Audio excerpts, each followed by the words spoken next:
네, 안녕하십니까. 전설의 지식방 UTV 진행맡은 GPD 고소입니다. 오늘 오라클 웨비나데이 마지막 세션, 왜 오라클 11G로 업그레이드 해야만 되는지 오라클 코리아의 박희미 선생님 모시고 지금부터 50분간 진행을 하겠습니다. 안녕하세요. 네, 안녕하세요. 네. 반갑습니다. 자, 먼저 아까 마스 같은 경우는 12C였는데 예. 웹로직은 이건 아직도 11G네요. 예. 네.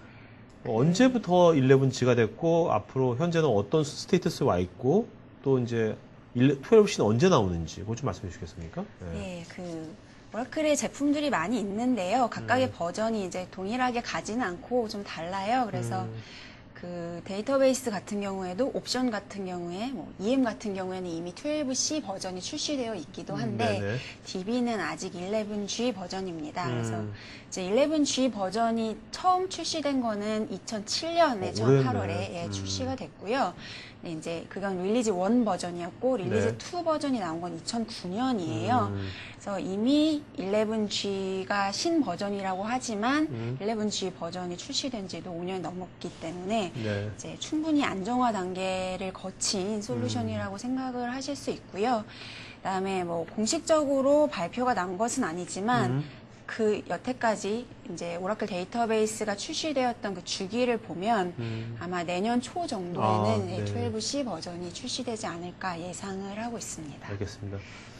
자, 그러면 이제 이런 것들이 11G, R1, R2에 따라 가지고 어떤 기간이랑 지원 정책이랄까 그런 것도 있을 것 같은데 예. 지원 기간이라든지 예. 그 관점 좀 설명 좀 해주시죠.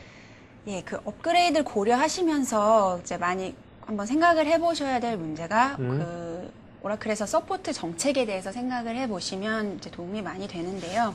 언제 업그레이드를 할 것인가 이게 이제 많이들 고민이 되시잖아요. 네. 그래서 현재 고객분들 중에 9i를 쓰고 계시는 분들도 사실 많고 아까 질문이 나왔지만 텐지 버전 텐지. 쓰고 계시는 분들도 많은데요.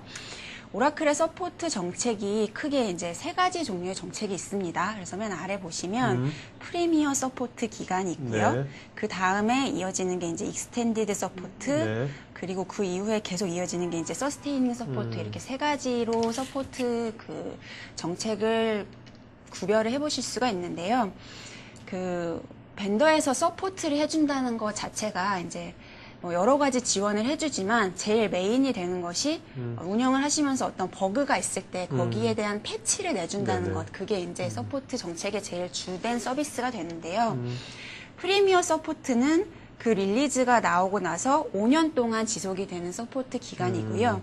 이 기간 동안에는 라이센스를 구매하시고 서포트 계약을 하신 모든 고객분들에게 문제가 생기셨을 때 패치를 만들어 드리고 네. 그 다음에 저희 웹 페이지로 서포트 페이지를 지원하고 있거든요. 그래서 거기서 다른 분들이 겪으신 문제들을 검색해 보시고 해결책을 서치해 보신다든지 아니면 다른 고객들이 동일한 문제를 겪었을 때 만든 패치를 다운받아서 적용하신다든지 그런 것들을 이제 제한 없이 하실 수 있어요. 그래서 그 기간이 프리미어 서포트 기간으로 보통 5년 동안 이제 제공을 하고요. 네. 일반적으로 5년 정도 패치를 제공을 하면 발견될 수 있는 대부분의 문제들은 이제 발견이 됐다, 일반적인 것들은 라고 생각을 하고 그 이후에는 익스텐디드 서포트 기간으로 넘어가는데 그 기간 동안에는 이제 ES 계약을 맺은 고객에 한해서 패치가 제공이 되는 기간입니다. 네네. 그 다음에 서스테이닝 서포트 기간에는 이제 새로운 패치를 제작하지는 않고요. 더 이상 그 대신 이미 나와 있는 패치라던가 해결책, 워커라운드 이런 것들은 계속 사용하실 수 있는 기간이고 이 서스테이닝 서포트 기간은 제약은 없습니다. 그래서 네네. 현재 9i를 사용하고 계시는 고객분들은 서스테이닝 서포트 기간에 들어가셔서 지금 그렇게 운영을 하고 계시다고 이제 생각을 하면 되죠. 네. 그래서 계산을 해보면 텐지 같은 경우에는 지금 프리미어 서포트 기간은 이미 종료가 되었습니다. 그래서 현재 이제 텐지를 운영하고 계시는 분들은 프리미어 서포트 기간이 종료가 됐기 때문에 더 이상 뭔가 기존에 발견되지 않은 문제에 대해서는 패치를 만들기는 좀 어렵다고 네. 생각을 하시면 되고요. 그것이 기능적인 측면 이외에 또 한 가지 업그레이드를 해야 되는 이유가 되실 수도 있겠습니다. 아무래도 그 환경이 고객분들마다 다 다르기 때문에 새로운 버그를 경험하실 수도 있잖아요. 그래서 아무래도 신버전을 사용하시고 그래야 패치나 버그에 대응하실 수 있기 때문에 이 정책을 생각하시면 아무래도 이제 11G를 사용하셔야 되는 때가 아닌가 네. 좀 판단을 하실 수가 있고 그다음에 아무래도 R1 버전이 나왔을 때는 좀 고민을 하시는 분들도 계세요. 너무 네. 초기 단계이기 때문에 좀 안정화되지 않지 않았나 그런 고민들도 하시는데 R2 버전이 이미 나오고도 기간이 많이 지났거든요. 그러니까 지금이 좀 업그레이드를 하시기에 그렇게 걱정하실 시기는 아닌 것 같습니다. 네. 또 이제 요즘 뭐 환경이 예. 뭐 2010 뭐 R2나 이런 것이 텐지가 나온 예. 환경하고 완전히 달라졌잖아요. 지금 환경이. 뭐 예. 디바이스 뭐 클라우드도 그렇고 스마트 디바이스도 그렇고 모바일 되게 달라졌기 때문에 예. 그런 걸 좀 고려하지 않는 상태에서 만들어진 거 아니에요. 예. 텐지 예. 그죠? 그렇습니다. 그래서 이런 것들에 대한 수요가 더 많을 것 같기도 하고. 자, 그러면 이제 오늘 결국 이제 여기 나온 5가지 이유. 예. 뭐 성능, 뭐 스토리지에 대한 것들, 또 다운타임 줄이는 거, 그다음에 보안, 그다음에 관리 오버헤드. 요것들에 대해서 하나하나씩 구체적으로 알아보도록 하죠. 예. 네.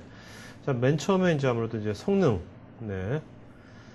자, 이건 퍼포먼스 매트릭스라도 어떤 걸 의미하는 겁니까, 이게? 예, 11G 버전이 나오면서 많은 부분에서 뭐 신기능이 들어간 것도 있고 이제 향상된 부분도 있지만 그 성능 측면에서 그냥 업그레이드 하는 것만으로도 보실 수 있는 효과들이 좀 생겼어요. 네. 그래서 그 부분들을 좀 모아놓은 건데요. 몇 가지 보시면 쿼리 리절트 캐싱 기능이라는 것이 11G에 새로 나온 기능이고요. 네. 이거는 이제 그 데이터베이스의 쉐어드 메모리에다가 그 쿼리의 결과를 캐싱해 놓고 동일한 쿼리가 들어왔을 때 IO를 거치지 않고 그냥 메모리에서 캐싱된 결과를 바로 읽어갈 수 있는 기능이에요. 네. 그래서 아무래도 IO보다는 메모리에서 캐싱하는 것이 훨씬 응답 속도가 빠르기 때문에 이제 그런 측면에서 응답 속도를 빠르게 할 수 있다는 장점이 있고요. 그 옆에 비슷한 이름인데 인메모리 데이터베이스 캐시라는 기능이 있잖아요. 네. 그래서 아마 이전에 오라클을 쓰셨던 분들이라면 그 타임스텐이라는 이름으로 기억하고 네. 계실 수도 있어요. 그래서 타임스텐이라는 메모리 DB죠. 그래서 그 기능을 연동해서 오라클 DB랑 같이 운영하실 수 있는 기능도 있습니다. 두 개 다 캐싱을 이용해서 DB의 성능을 네. 좀 빠르게 이용하실 수 있는 그런 기능이고요. 그다음에 11G로 업그레이드가 되면서 RAC 환경에서의 성능도 많이 좋아졌습니다. 그래서 RAC가 이제 그 각 두 개 노드를 구성을 하신다면 두 개 노드 간에 서로 인터코넥션을 통해 가지고 데이터를 서로 주고받는 부분이 많이 있잖아요. 네. 그래서 그 부분에 서로 데이터를 주고받는 부분에 알고리즘이 많이 개선되었기 때문에 그래서 RAC 성능도 11G로 업그레이드 되면서 좀 좋아졌다고 드릴 수가 있고요. 그다음에 기타 나머지 부분들, 뭐 스트림즈의 성능이라든가 아니면 옵티마이저에서 그 통계치를 수집하는 속도 이런 것들도 많이 좋아져서 전반적으로 11G로 업그레이드 하시면서 그 성능 측면에서 좋아진 점들이 좀 있습니다. 요즘 보면 이제 우리가 뭐 데이터베이스가 아니라 중간에 이제 아무래도 요즘 뭐든지 빨리빨리 해야 되기 때문에 그러니까 그 메모리의 활용법이 되게 중요해지는 것 같아요. 그죠? 메모리도 SSD도 나오고 여러 가지가 달라지는 것 같은데 그건 좀 우리가 어떻게 활용할 수 있는지 그것 좀 말씀해 주시죠. 그래서 말씀하신 것처럼 이제 응답 속도, 뭐 시스템을 운영하시면서 응답 속도가 항상 중요한 매트릭이 되는데요. 오라클 데이터베이스에서도 그래서 성능을 좀 향상시킬 수 있는 방향으로 메모리를 활용하는 방안을 많이 이제 만들고 있습니다. 그래서 데이터베이스 또 뭐 시스템을 구성하시려면 여러 티어가 있잖아요. 네. 그래서 스토리지 티어가 있고, 그 다음에 DB 서버 티어가 있고, 애플리케이션 티어가 있는데, 각각의 티어마다 메모리를 활용하셔서, 그러니까 디스크에서 IO를 하지 않고, 그 메모리에서 바로 읽어가는 방식으로 속도를 빠르게 하실 수 있는 방안들을 마련을 하고 있어요.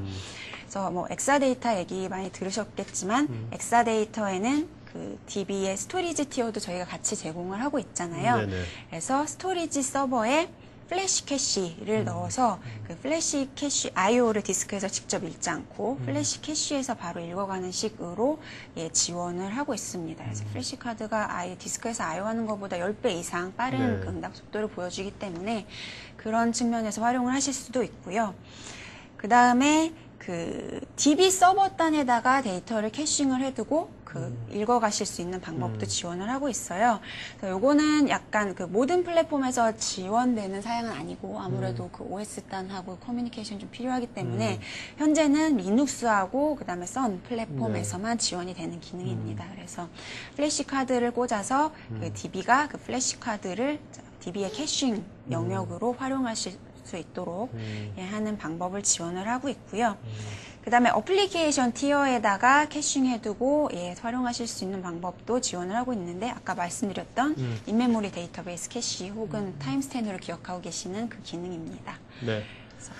자, 그리고 이제 아까 엑사 로직 클라우드인데 이제 엑사 데이터. 네, 사실 엑사 데이터가 지금 훨씬 더 먼저 나왔죠? 엑사 로직보다. 예, 엑사 로직보다는 네. 엑사 데이터가, 엑사 데이터가 엑사 시리즈 중에서는 제일 처음으로 그렇죠. 출시됐던 제품이죠. 국내에서는 벌써 이제 많이 설치가 도입이 많이 됐죠. 예, 네. 그래서 어플라이언스 제품 중에서는 가장 많이 도입된 제품이라고 말씀드릴 수 있고요.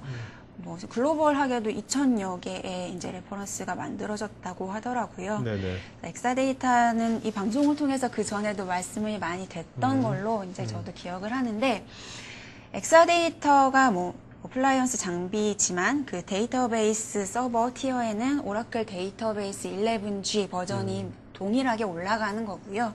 그리고 그게 이제 RAC 형태로 제공이 되기 때문에 11G 업그레이드를 고려하시고 또 업그레이드를 하시면서 하드웨어를 교체하시는 부분도 많이 있잖아요. 네네. 그래서 그런 상황이시라면 엑사데이터를 그 플랫폼으로서 고려해 보실 수 있지 않을까 하는 말씀을 드리는 겁니다. 네. 그래서 아무래도 엑사데이터가 성능 측면에서 그냥 그 하드웨어를 조합해서 데이터베이스에 올리는 것보다 성능을 더 빠르게 할 수 있는 피처들을 제공을 하고 있으니까 그런 부분까지 그 베네핏을 보실 수 있는 플랫폼이기 때문에 업그레이드를 고려하시는 분이라면 엑사데이터를 그 플랫폼으로도 고려해 보실 수 있을 것 같습니다. 자, 여기 보면 엑사데이터 고객들이 쫙 보이는데. 예. 네. 우리나라에서는 좀 어떤지 그거 좀 말씀해 주시겠어요? 예, 대표적인 고객들이 여기 나와 있는데요. 보시면 뭐 우리나라 고객들도 꽤 있어요. 네. 중간중간에. 그래서 SK텔레콤이 있고, 그다음에 아시아나항공, 보강 패밀리마트가 있고요. 그다음에 뭐 최근에는 금융권에도 좀 빠르게 레퍼런스가 생기는 추세입니다. 그래서 뭐 그 은행권이라던가 아니면 카드 이런 쪽에서도 이제 아무래도 성능이 좀 크리티컬한 사이트들이다 보니까 현재 엑사데이터 레퍼런스가 확보되고 있는 추세입니다. 네. 자, 여기 아시아나항공 예전에 패밀리마트 한번 들은 것 같고. 예. 아시아나항공은 좀 어떻게 쓰고 있는지 좀 말씀해 주시겠어요? 예, 아시아나항공 같은 경우에는 그 성능 측면에서 굉장히 엑사데이터로 가면서 그 효과를 많이 보신 사이트예요. 네. 그래서 저도 그 고객이 이제 오픈을 하시고 난 다음에 저희한테 그 발표를 한번 해주신 적이 있었는데, 그 일본에서 지진이 났을 때 네. 아무래도 지진이 나면 그 취소하시는 고객들이 비행기 표를 예약하셨다가 그러네요. 취소하시는 고객들이 많잖아요.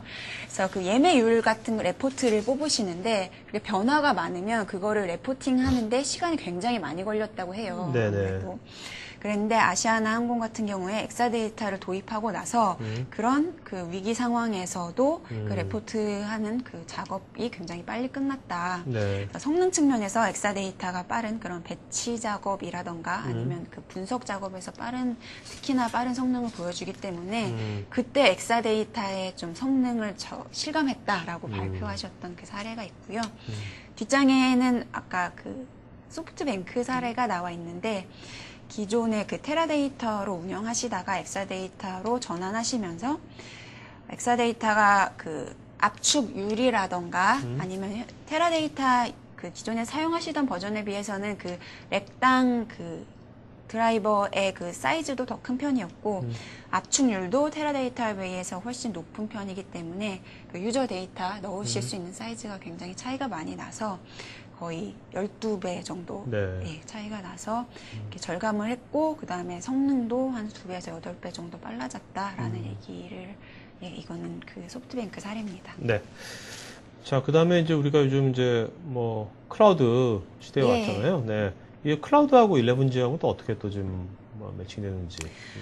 예, 11G에서 제공하는 기능들이 프라이빗 클라우드를 구축하실 수 있는 그 기능들을 제공을 하고 있어요. 그래서 그 데이터베이스 서버에 프라이빗 클라우드 환경을 구축을 하실 수 있는 기능들을 제공하고 있는데 이미 익숙하시겠지만 스토리지 티어에서는 오라클에서 그 오토매틱 스토리지 매니지먼트 보통은 저희 ASM이라고 부르는데 ASM을 통해서 그 스토리지 단에 클라우드를 만들 수 있는 기능을 제공을 하고 있고 그다음에 DB 서버 단에는 너무나 익숙하신 RAC라는 기능을 제공을 하고 있죠. 그래서 그 한꺼번에 큰 서버를 도입하지 않으시고 그 스토리지도 묶으시고 그다음에 DB 서버들도 작은 서버들을 묶으셔서 클라우드 환경을 구축을 하실 수 있는 그 기능들을 제공을 하고 있습니다. 네. 자, 그다음에 다양한 이런 워크로드를 좀 분산시키고 균형 잡아주고 그런 거는 어떤지 그거 좀 예. 말씀해 주시죠. 아무래도 클라우드를 구축하셔서 그 여러 그 서비스들을 그러니까 DB를 콘솔리데이션 하게 되면 그 고민을 하시는 점이 그러면 그 통합함으로 해서 그 여러 가지 서비스들이 그 리소스를 경합이 발생해서 그거로 인한 오버헤드가 더 커지지 않을까 그런 네. 고민들을 하게 되시잖아요. 그래서 그런 그 고민들을 클라우드 환경에서 고민들을 해결하실 수 있는 저희 리소스 매니지먼트라는 기능을 제공을 하고 있어요. 그래서 여러 개의 DB 서버에서 그 데이터베이스 인스턴스들이 뜨더라도 그것들이 서로 경합하지 않고 그러니까 그 리소스를 각 인스턴스에 할당해 줄 수 있는 기능을 제공을 하는 거죠. 그래서 인스턴스 케이징이라는 대표적으로는 기능을 제공을 하는데요. 인스턴스 케이징이라고 하면 하나의 DB 인스턴스가 쓸 수 있는 그 코어 수를 제한해주는 기능입니다. 그래서 여러 개의 DB 인스턴스가 뜨더라도 우선순위가 있잖아요. 네네. 그래서 크리티컬한 인스턴스는 항상 이 정도의 CPU를 확보할 수 있게 그 개수를 지정해줄 수 있는 기능을 제공을 하고요. 그다음에 이거는 인스턴스 레벨로 리소스를 할당해주는 기능이고 하나의 인스턴스에 들어오는 여러 개의 세션들에 대해서도 세션들이 서로 이제 그 CPU를 할당받기 위해서 경합이 일어날 수 그렇죠. 있잖아요. 그래서 그 세션 레벨로도 리소스를 할당해 줄 수 있는 기능을 제공을 하는 것이 리소스 매니저라는 기능이고요. 그래서 DB의 그 커넥션을 맺는 세션들을 그룹핑 하셔가지고 정책을 적용을 해두시면 그 중요한 그룹에 우선적으로 CPU나 메모리가 할당될 수 있도록 하는 기능을 제공을 해서 그 통합으로 인해서 진짜 중요한 그 업무들이 오히려 늦게 처리되는 네네. 그런 그 현상이 발생하지 않도록 관리할 수 있는 기능을 제공하고 있습니다. 네, 알겠습니다. 자, 그다음에 RAC 원노드 이건 무슨 말인가요? 무슨 새로운 피처 같은데. 예, 11G의 새로운 피처고요. RAC라는 기능에 대해서는 이미 익숙하시잖아요. 네, RAC가 사실은 그 데이터베이스를 여러 노드 띄우는 네, 그런 솔루션인데 RAC를 원노드로 한다는 게 굉장히 생각해보면 좀 상반되는 개념이라고 네, 생각하실 수도 있는데 그 RAC의 그러니까 아랫단, 그러니까 ASM을 통한 스토리지를 묶고 그 다음에 데이터베이스 서버들을 그 클러스터로 묶는 것까지는 그런 인프라스트럭처는 그대로 유지를 하고요. 그 대신 데이터베이스를 투노드를 액티브로 띄우는 게 아니고 그냥 싱글 노드를 운영하는 방식이에요. 그러니까 스토리지를 공유하면서 싱글 노드 데이터베이스를 운영하는 방식을 지원을 하는 거고요. 요렇게 해서 그러면 가질 수 있는 장점이 뭐냐라고 이제 생각을 하실 수가 있는데 그러니까 이런 그 클러스터링 된 환경에서 싱글 노드 데이터베이스를 운영을 하시면서 혹시 패치를 하신다던가 업그레이드를 하실 때 그러니까 다운타임을 갖지 않고 그 옆에 다른 서버에서 서비스를 잠깐 하면서 이제 이쪽에서 패치를 하고 그 다음에 다시 옮길 수 있도록 그렇게 다운타임 없이 운영하실 수 있는 기능을 활용하실 수도 있고요. 혹은 장애 시에도 이 기능을 활용하실 수가 있죠. 꼭 액티브로 RAC 환경을 운영하지 않으신다고 하더라도 싱글 노드로 운영을 하시다가 1번 노드가 만약에 장애가 났다고 하면 1번 노드에서 서비스하던 그 데이터베이스를 2번 노드에서 띄우심으로써 그러니까 꼭 RAC 그러니까 여러 노드의 DB를 서비스해야 될 정도로 큰 서비스가 아니더라도 이런 그 HA 구성을 하실 수 있는 기능을 제공을 하고요. RAC 원노드를 사용을 하시다가 그 서비스가 커져서 그 2노드 이상 하셔야 되겠다고 결정하실 수도 있잖아요. 그러면 RAC로 바로 확장해서 네. 운영하실 수도 있습니다. 알겠습니다. 자, 이거는 어떤 사례인가요? 예, 이거 인도 사례인데요. 선 서버에 RAC를 운영하시는 사례예요. 그래서 사실은 이런 사례는 그 국내에서도 RAC 노드는 뭐 3노드, 4노드, 5노드까지 그 큰 노드 RAC를 운영하는 사례가 많기 때문에 굳이 해외 레퍼런스를 얘기하지 않아도 국내 RAC를 이제 활용하시는 사례들은 굉장히 많은데요. 이 같은 경우는 아무래도 비즈니스가 커져서 데이터가 점점 커졌고 그 다음에 고객들이 점점 늘어나서 그 수요를 이제 그 충족시키기 위해서 RAC를 선 서버에다가 했고 그래서 좀 그 코스트를 절감하면서 늘어나는 비즈니스를 이제 충족시킬 수 있었다는 사례로 네. 나온 겁니다. 자, 그럼 이제 두 번째 이제 11G로 업그레이드해서 장점, 그 스토리지 리소스를 우리가 최적화시킬 수 있다. 네. 예. 그래서 11G에서 그 스토리지를 효율적으로 운영하실 수 있는 기능들이 크게 이제 크게 두 가지 정도 생각해 보실 수가 있습니다. 네. 그래서 한 가지는 파티셔닝인데요. 파티셔닝이 사실 11G의 뉴 피처는 아니지만 그전에도 제공했던 기능이지만 그 파티셔닝 같은 경우에 11G에서 새롭게 추가된 기능들이 있습니다. 그래서 파티셔닝은 뭐 일반적으로는 하나의 테이블에 들어있는 데이터를 그 기간별로 쪼개서 다른 스토리지에 이제 저장하실 수 있는 그런 기능을 제공을 하는 거잖아요. 그래서 스토리지의 비용 절감 측면에서 그 뭐 억세스가 많지 않은 옛날 데이터, 네. 몇 년 전의 데이터들은 좀 그 저렴한 그 옛날 스토리지에 저장을 하시고 그 다음에 억세스가 많은 최근 뭐 올해 데이터 아니면 이번 달의 데이터 같은 경우에는 이제 뭐 플래시에다가 네. 저장을 하신다던가 또 성능이 좋은 스토리지에 저장을 하셔서 그런 그 비용을 절감하실 수 있는 기능을 제공할 수 있다. 그렇게 운영을 하실 수 있다는 얘기를 드리는 거고요. 그다음에 11G에서 새롭게 추가된 기능 중에 그 파티셔닝 하실 수 있는 기법이 많이 추가가 됐어요. 그래서 네. 인터벌 파티셔닝이라고 해서 기존에 기간별로 파티셔닝을 하실 때 그 이제 뭐 저희가 2012년까지 파티션을 만들어놨는데 2013년 데이터가 들어오게 되면 에러가 발생하잖아요. 네네. 그래서 그걸 항상 만들어 두셔야 되는데 그렇게 하지 않으시고 새로운 데이터가 들어오면 그때 자동으로 거기에 해당하는 네. 파티션을 만들어주는 그런 기능들도 제공이 되고 있고요.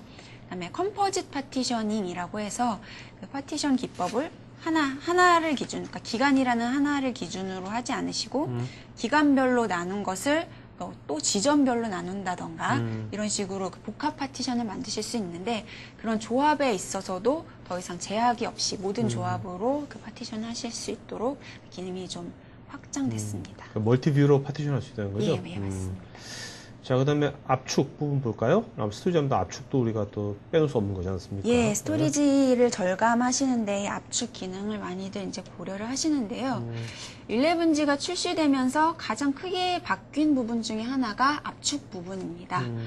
그래서 압축은 사실 10G에서도 압축 기능이 제공을 하기는 했어요. 근데 11G에서 제공하는 압축은 10G에서 제공했던 거랑은 다른 방식이고요.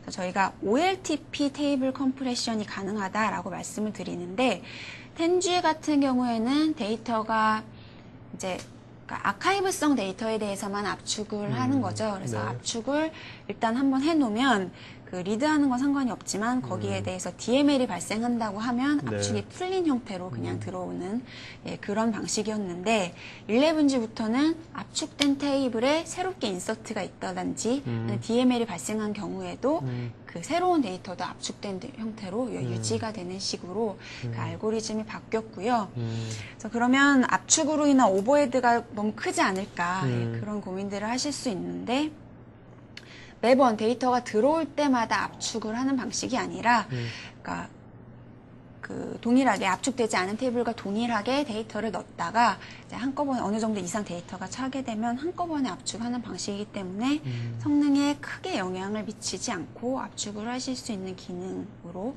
예, 추가가 됐고, 또 한 가지는 압축을 하실 수 있는 데이터도 확장이 됐다고 말씀드릴 수가 있는데요. 그 정형 데이터 말고 비정형 데이터, 랍 타입의 비정형 데이터 있잖아요. 네네. 그래서 뭐 파일이라던가 이미지라던가 네. 예, 그런 것들도 예, 압축 그 알고리즘이 달라졌습니다. 그래서 저희가 시큐어 파일이라는 이름으로 그 랍 타입의 데이터를 저장할 수 있는 그 새로운 타입이 11G에 도입이 됐고요. 이런 그 시큐어 파일에 저장된 랍 타입 데이터에 대해서는 컴프레스, 그러니까 압축률도 굉장히 좋게 성능이 개선이 되었습니다. 네. 자, 그리고 그 데이터라는 것이 또 이제 스토리지가 데이터를 다루는 거, 데이터라는 것이 또 하나의 우리가 주기가 있지 않습니까? 예. 처음에 생성돼서 소멸될 때까지. 예, 네. 예. 그거 주기에 따라 또 이제 관리하는 것도 달라질 것 같은데. 예. 네. 맞습니다. 그래서 뭐 아무래도 이제 그 데이터 라이프 사이클에 따라서 가장 최근에 빈번하게 DML이 일어나고 액세스가 많은 쪽은 그 압축하지 않고 관리를 많이들 하시고, 그다음에 이제 뭐 더 이상 그 액세스가 많지 않거나 관리를 위해서 보관하시는 데이터에 대해서는 이제 압축해서 좀 스토리지 활용률을 높이실 수 있는데요.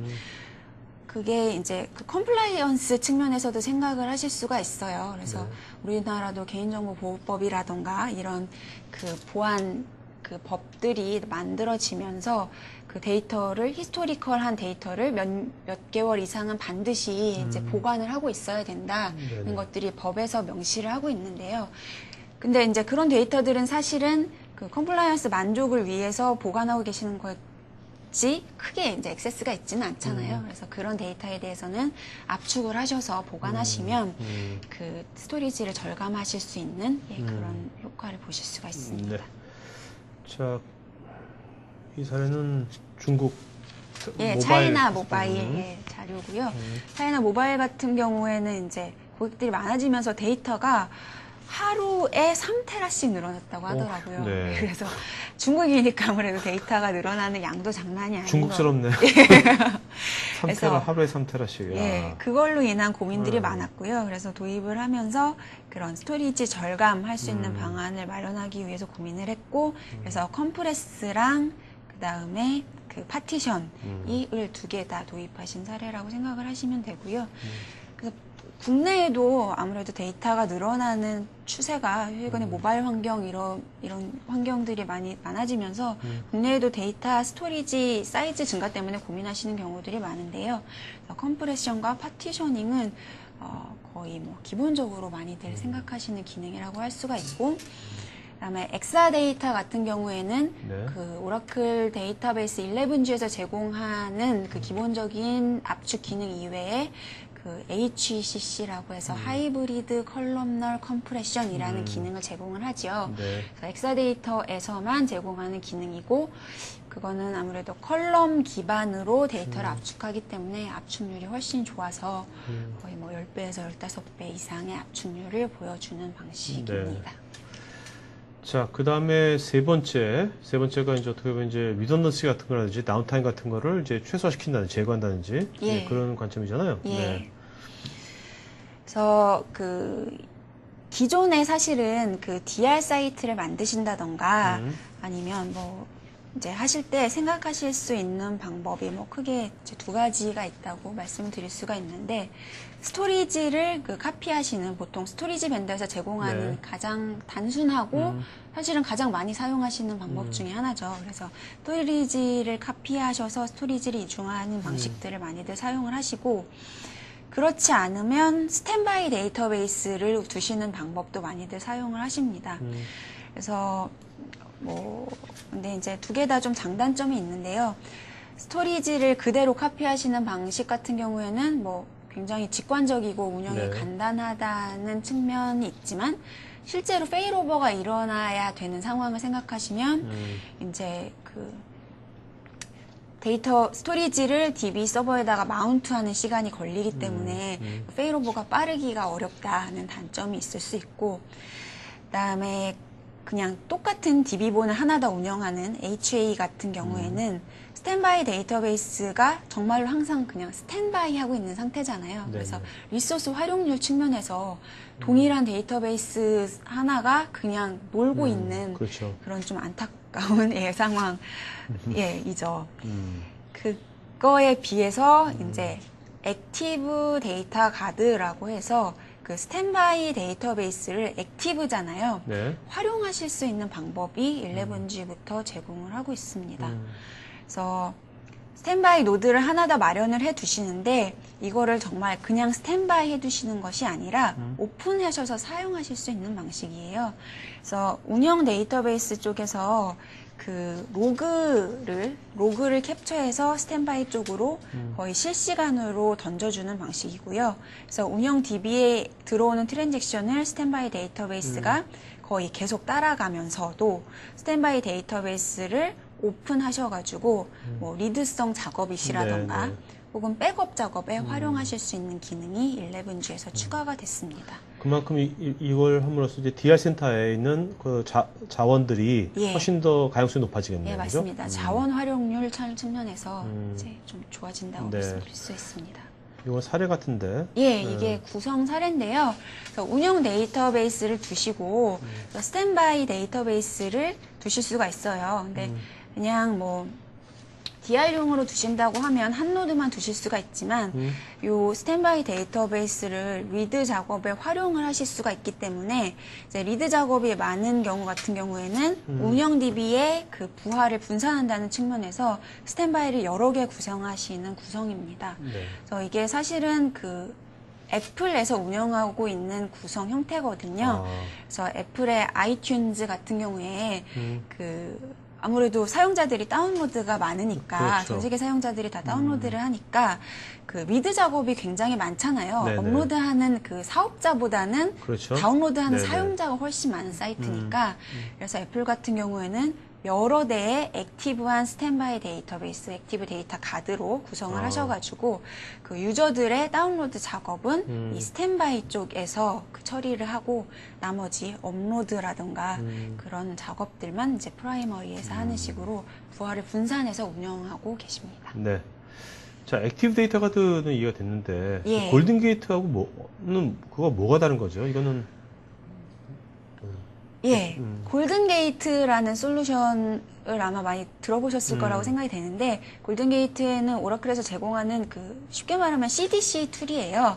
그래서 그 멀티브 데이터 가드랑 거의 비슷하다고 생각하실 수 있죠. 왜냐하면 네. 운영 DB에 들어오는 그 로그를 캡처해가지고 그렇죠. 다른 쪽으로 이거를 전달해주는 식으로 이제 그 운영이 되는 거기 때문에 뭐 액티브 데이터 가드랑 차이가 없는 게 아니냐라고 생각하실 수도 있는데 그 다른 점은 골든 게이트는 이제 CDC 툴이잖아요. 그러니까 네. 액티브 데이터 가드 같은 경우에는 운영 DB를 그대로 복제하는 정말 그 완전 동일한 한 번의 데이터베이스를 하나 더 운영하는 형태라면 골든 게이트 같은 경우에는 그 중간에 데이터를 변형하실 수도 있고 아니면 이쪽에서 필요한 특정의 테이블만 골라서 적용을 하신다든지 네네. 예, 그런 식으로 활용을 하실 수가 있는 툴이죠. 그래서 아무래도 실시간이 중요하니까 예. 네, 딱 그때 필요한 것만. 예, 맞습니다. 그래서 뭐 DW를 구성하신다던가 하실 때 거기에 필요한 테이블에 대해서만 뭐 약간의 변형을 가미해서 이제 그 프로파게이션 하실 수 있는 예, 그런 툴입니다. 자, 네 번째 우리가 업그레이드하면 이유 보안을 아까 말씀하셨는데. 예. 네. 그래서 업그레이드가 하시면 좋은 이유 중에 하나가 이제 보안성 측면에서 말씀을 드릴 수가 있어요. 그래서 오라클이 데이터베이스 솔루션을 뭐 제공하고 있지만 사실은 데이터베이스 보안과 관련해서도 솔루션이 굉장히 많아요. 그래서 오른쪽에 보이시는 그 이름들이 네. 사실은 각각 오라클에서 데이터베이스 아. 보안과 관련해서 제공하고 있는 제품명이거든요. 그래서 뭐 지금 크게 8가지가 나와 있는데 다양한 솔루션을 제공을 하고 있고요. 이런 것이 다 무료로 제공되는 겁니까? 같이 아. 11G에서? 무료로 제공되는 기능도 있고 유료로 제공되는 네네. 기능도 네. 있습니다. 네네. 그래서 카테고리별로 나눠보면 이제 뭐 모니터링 솔루션, 그다음에 접근 제어, 액세스 컨트롤 하실 수 있는 솔루션, 그다음에 암호화하실 수 있는 솔루션 이런 기능들이 있고요. 아무래도 보안이나 뭐 이런 기능들이 이제 최근에 많이 요구되는 기능이다 보니까 버전이 업그레이드 되면서 보안과 관련된 기능들이 많이 추가가 되고 있어요. 그래서 국내에서는 보안이랑 관련해서 그 암호화에 가장 관심이 많으시거든요. 아, 네. 이제 개인정보보호법으로 인해서 개인정보를 암호화해야 되는 그 기간이 이제 얼마 안 남았기 때문에 암호화 부분들을 많이들 고려를 하시는데 뭐 형사 입건까지 되니까 이제. 예. 그래서 어드밴스드 시큐리티 옵션 같은 경우에 11주에서 그 성능이 향상된 부분이 이제 뭐 오라클 텐지 버전에서도 그렇고 다른 솔루션들도 그렇고 그 암호화를 하시면 그 플랜이 SQL의 플랜이 풀릴 때 네. 그 레인지 스캔하는 부분의 제약사항이 사실은 굉장히 많습니다. 그래서 암호화된 데이터의 크기를 비교하는 것이 기술적으로 쉽지 않은 문제이기 때문에 그 부분의 제약사항들이 모든 솔루션들이 갖고 있는 문제인데요. 11G로 업그레이드가 되면서 그 어드밴스드 시큐리티 같은 경우에는 암호화된 데이터에 대해서도 그 인덱스를 타는데 전혀 제약사항이 없게 기능이 추가됐기 때문에 그런 부분에서 그러니까 암호화 때문에 업그레이드를 고려하시는 부분도 상당히 많이 있었습니다. 기존의 사례가. 대표적인 사례가 지금 나오는데요. 메일 유업 같은 경우가 암호화를 적용하시면서 업그레이드를 같이 하신 경우고요. 병원 같은 경우에도 뭐 카톨릭 병원이라던가 삼성 서울병원이라던가 고려대학병원이라던가 업그레이드랑 같이 네. 그 암호화를 적용하신 사례들이 굉장히 많이 있습니다. 그래서 암호화 같은 경우에는 오라클 데이터베이스가 굉장히 특징적으로 다른 솔루션에 비해서 암호화로 인한 성능 저하가 굉장히 없는 편이거든요. 그래서 암호화 고민도 갖고 계시다면 네. 특히나 11G 업그레이드를 같이 생각해 보실 수 있겠습니다. 알겠습니다. 자, 그리고 이제 마지막으로 예. 이제 결국 이게 다 좋지만 관리에 오버헤드가 또 있으면 안 될 거 아니에요. 예, 그죠? 네. 그 관점도 좀 말씀해 주시죠. 그래서 아까 그 웹로직 말씀을 하시면서도 엔터프라이즈 매니저라는 네. 그 솔루션이 거론이 됐잖아요. 그래서 EM이라고 하는 솔루션이 사실은 그 오라클에서 제공하는 하드웨어든 아니면 미들 티어의 제품이든 데이터베이스든 그 모든 솔루션을 관리하는 관리 툴을 EM이라는 프로덕트 패밀리로 저희가 제공을 하고 있어요. 네네. 네, 그 중에서 DB를 관리하는 기능이 텐지부터 추가가 됐고, 그다음에 그 부분 항상 신기능에 있어서는 네, 그 부분이 굉장히 많이 추가가 되고 있습니다. 그래서 네네. 11G에서도 아니나 다를까 그 관리 부분의 기능들이 많이 추가가 빨간색 있는 부분이. 예. 네. 많이 추가가 됐고요. 그래서 뭐 다음 장에 보시면 그 관리에 필요한 부분들이 오토메이션 된 부분들이 많습니다. 그래서 성능에 문제가 있다던가 그런 것들을 찾아내고 진단해내는 것이 사실은 DBA의 주된 역할인데 그 부분에서 활용하실 수 있는 기능들이 추가가 많이 됐고요. 문제가 된 부분들을 진단을 해내고 나면 사실은 그거를 해결해야 되잖아요. 그게 어렵죠, 사실은. 네네. 그래서 그거는 DBA의 개인적인 역량이라던가 아니면 뭐 경험에 항상 기반해서 여태까지는 해결을 하셨는데 EM 같은 경우에는 그 부분들을 자동적으로 레코멘데이션 해줄 수 있는 기능이 추가가 됐어요. 그래서 DBA가 직접 하지 않고 네. EM에서 제공해주는 기능들을 이제 참조하셔서 할 수 있는 기능들이 제공이 됐고요. 특징적으로는 SQL 문장이 들어왔을 때 튜닝해줄 수 있는 기능들을 자동 튜닝할 수 있는 기능들을 제공을 하고 있습니다. 그래서 그런 부분들을 예, 활용하셔서 그 관리를 조금 더 쉽게 하실 수 있는 기능들이 11G에서 많이 추가가 됐습니다. 네.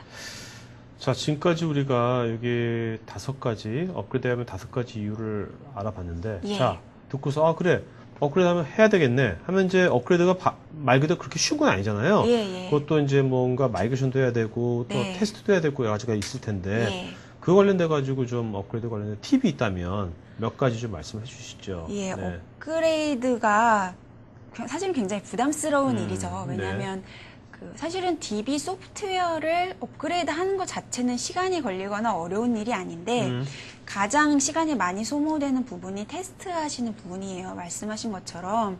그래서 뭐 그러니까 기존에 운영하고 계시는 어플리케이션들이 제대로 수행이 다 될 건가 아니면 업그레이드 환경에서 기존에 들어왔던 그 부하 정도가 충분히 소화가 되는가 이런 부분들을 충분히 검토하시고 안전하게 오픈하시기를 원하시는데요.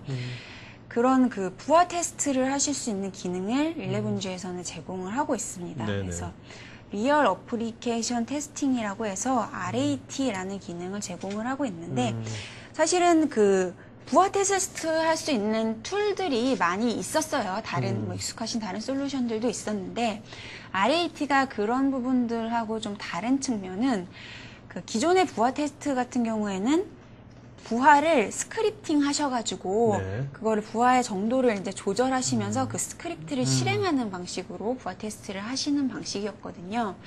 근데 그거는 그냥 부하를 시뮬레이션 하는 거잖아요, 말 그대로. 네. 근데 RAT 같은 경우에는 기존에 운영하고 계시는 DB에 들어오는 실제 부하를 녹화하실 수 있습니다. 아. 캡처를 뜨실 수가 네. 있습니다. 예, 그래서 그 부하들을 그 파일 형태로 캡처를 뜬 거를 저장을 하셔가지고 그거를 업그레이드 하시는 쪽으로 카피해 와서 다시 재생하시는 그래서 거죠. 리플레이라는 예, 표현이군요. 리플레이 하는 거죠. 그러면 실제로 내 DB, 운영 DB에 들어오는 부하를 그대로 재현해서 11G 버전에서는 이게 제대로 구현이 되는지, 느려지는 SQL은 혹시 없는지, 이런 것들을 그대로 레포트를 뽑아보실 수가 있고요.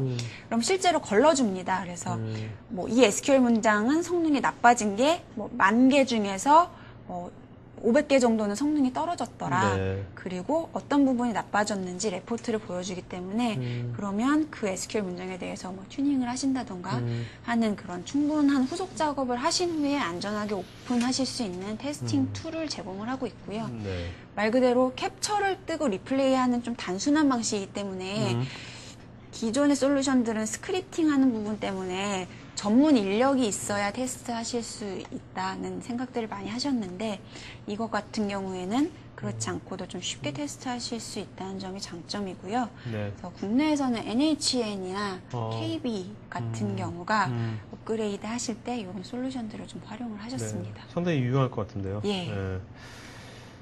자, 그 다음에 이제 업그레이드도 패스가 있을 거 아닙니까? 각 버전별로 다 예. 상황마다 다를 것 같은데. 그래서 그 11G를 업그레이드 하시면서 뭐 저희 버전에서 바로 갈 수 있나요? 이런 얘기들 많이 하시는데 가장 많이 사용하고 계시는 라인I 버전 같은 경우에는 11G로 바로 가실 수 있고요.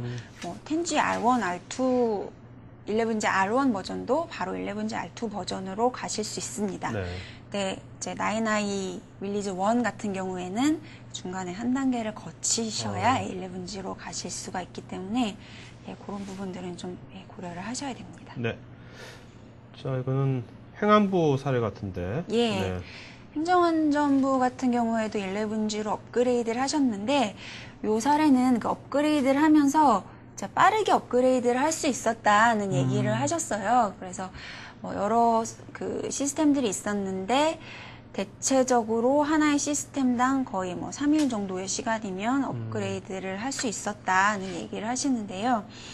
그 업그레이드 하실 때 아무래도 기존에 가지고 계시는 인력만으로 업그레이드 하는 게 좀 그 걱정이 되신다, 겁나신다 하시는 분들은 그 오라클 서포트에서 제공하는 어드밴스드 커스터머 서비스라는 그 서비스를 활용을 하실 수가 있습니다. 그래서 네네. 이 서비스는 그 오라클의 엔지니어들이 직접 나가서 업그레이드를 지원해주는 그 서비스거든요. 그래서 오라클 엔지니어들이 업그레이드 과정을 지원해드리기 때문에 좀 빠르게 그 다음에 그 기술력을 활용을 하셔서 업그레이드 하실 수 있습니다. 네. 자, 그럼 이제부터 질의응답 시간 갖도록 하겠습니다. 자, 여러분 설문조사니까요. 설문해 주시면 저희가 더 좋은 방송 만드는 데 반영하겠고 또 설명해 주신 분 중에서 추첨해서 저희가 경품 보여드리겠습니다. 한춘하님께서 11G 이전 버전들은 주로 물리적인 서버 환경에서 운영되었는데 요즘에는 가상화가 많이 도입되어 가상 환경에서 운영되는 오라클에도 추가 기능들이 필요할 것 같습니다. 오라클 11G에서 클라우드 가상 환경에 특화되거나 추가된 기능들도 있는지요? 네, 클라우드 관리 기능들이 많이 추가가 됐어요. 그래서 아까 그 EM의 관리 기능을 말씀을 드렸는데, 클라우드 환경이 아무래도 이제 좀 복잡해지니까 그 부분을 관리하는 게 이슈가 많이 되는데요. EM은 이미 12C 버전이 나왔거든요. 네네. C 부분이 클라우드를 사실 의미하는 거예요. 그래서 EM에서 클라우드 관리를 위한 기능들이 굉장히 추가가 많이 됐고요. 그래서 그 부분들을 활용하시면 11G 버전에서 네. 클라우드 환경을 운영하시는데 활용하실 수 있습니다. 약간 다른 얘기지만, 이제 아까 데이터베이스 12C가 예. 내년도에는 나올 거라고 예, 이제 예, 예상하잖아요. 그죠? 예. 예상이지만. 그렇다면 이제 그 중에서 12C에서 어떤 기능들이, 물론 많은 기능들이 많이 보강되겠지만, 예. 특히 어떤 기능들이 많이, 좀 더 뉴 피처로서 강화가 될 것 같습니다. 보시는지, 개인적으로 그냥. 네. 그냥 어떤 식으로 로드맵이 갈지는 사실 말씀드리기가 쉽지는 않은데 네네. 제가 알고 있는 그 계획된 추가될 뉴 피처로는 보안 부분이 추가가 됐더라고요. 그래서 보안 부분에서 아까도 보니까 11G도 보안 부분이 8개 그렇게 돼 있는데 훨씬 더 많아지겠네요. 아무래도 겹겹이 싸겠구만. 그 정보 보호가 이슈가 많이 되고 네. 그다음에 데이터를 가져가는 사례들도 사실은 사고들이 많이 있었잖아요. 그래서 보안 기능들이 많이 요구가 돼서 그 부분들이 많이 추가가 될 것 같고요. 뭐 예를 들면 그 액세스 컨트롤하는 부분이라던가 그다음 뭐 그런 부분들이 좀 기능이 추가되는 것들이 로드맵상에 들어있는 거를 제가 본 거는 알겠습니다. 그렇습니다. 자, 서른성님 같은 경우에 아무리 좋은 솔루션이더라도 담당하는 관리자의 사전 교육이 중요한데 11G로 업그레이드할 때 지원되는 교육 프로그램에 대해서 소개 부탁드립니다. 예, 맞습니다. 그래서 아무래도 신기능들이 들어가면 이제 그 부분들을 운영하기 위해서 관리자들이 교육이 필요하잖아요. 네, 오라클에서 오라클 유니버시티라는 그 전문적인 교육 기관을 오라클에서 운영하고 있는 거 알고 계시죠? 그래서 오라클 유니버시티에서는 사실은 모든 새로운 버전에 대해서 뉴피처 교육 과정을 만들어서 제공하고 있어요. 그래서 새로운 버전이 나오면 뉴피처에 관한 교육도 하고 있고 혹은 그냥 개괄적인 어드민을 위한 그 교육 과정도 전문적인 강사가 제공을 하고 있기 때문에 그런 부분을 활용을 하실 수도 있고요. 그다음에 오라클 코리아 차원에서도 그러니까 항상 그 새로운 과정이 나오면 그 비디오라던가 아니면 그런 쿡북 같은 그 직접 관리에 활용하실 수 있는 그 자료들을 많이 내놓기 때문에 그런 부분들을 요청하시면 충분히 활용하실 수 있을 것 같습니다. 김승기님, 한 번 실행한 SQL 문장을 다시 실행하면 굉장히 빠르게 실행됩니다. 데이터 블록들이 DB 버퍼 캐시에 캐싱되기 때문일 것인데 쿼리 리절트 캐시와 차이는 무엇인지요? 예, 이 버퍼 캐시가 메모리에 한번 올라가서 그 부분을 다시 읽어주는 기능이 기본적으로 제공이 되잖아요. 쿼리 리저트 캐시 같은 경우는 근데 그럴 때 캐싱되는 알고리즘은 저희가 제어할 수 있는 건 아니에요. 그래서 뭐 최근에 수행된 게 올라와 있다가 그 메모리가 뭐 꽉 차면 이제 내려가기도 하고 뭐 이런 식으로 이제 동작을 하는데 쿼리 리절트 캐싱 같은 경우에는 그거를 그 힌트로 제어하실 수 있어요. 그래서 SQL 문장에다가 이 SQL 문장은 항상 캐싱해놓고 빠른 응답 속도를 보였으면 좋겠다 하는 문장들이 있잖아요. 그러면 힌트로 캐싱하겠다고 박으실 수 있습니다. 그러면 그 문장 같은 경우에는 캐싱돼서 항상 빠르게 응답 속도를 받으실 수 있는 거죠. 알겠습니다. 자, 그러면 여기까지 마치고 가겠고요. 마지막 한 말씀 해주시고 마치도록 하죠. 예, 그럼 여러분들 좀 11G로 업그레이드를 고민하시는 분들도 많고, 그다음에 약간 업그레이드가 쉽지 않은 작업이라서 고민하시는 분들이 많은데요. 오늘 시간이 좀 도움이 되는 시간이었으면 좋겠습니다. 네, 고맙습니다. 자, 그러면 다음번에도 앞으로 더 좋은 방송 만드도록 노력하겠고요. 지금 설문 응해주시는 분들 마지막으로 설문 응해주시면 고맙겠습니다. 네, 고맙습니다, 여러분. 네.